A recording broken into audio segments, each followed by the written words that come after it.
好，呢片咧就我哋本公司嘅租用寫字樓地方。咁呢個位置咧就本身就分緊咗17個單位嘅。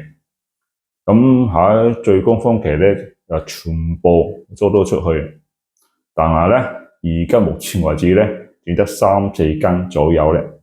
咁點解會發生呢個問題咧？第一就係個業主對租客不瞅不睬啦，有咩問題揾個業主，業主唔理我哋啦。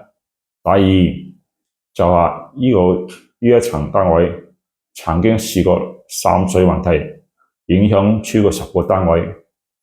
咁結果業主咧就拖拖拉拉搞個年幾先至去維修。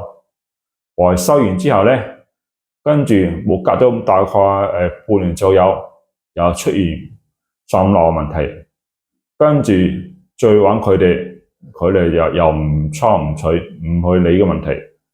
所以咧，就算價錢平，地方好，如果啲服務質素唔得嘅，你一樣留唔住客。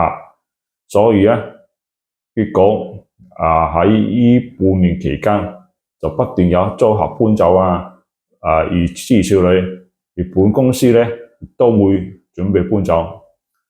加埋咧，我相信我哋搬走之後咧，只得2、3間，相信呢個業主咧亦都會好難捱，而且咧佢都會俾其他住客投訴，相信佢生意咧租盤咧亦都會越整越難做。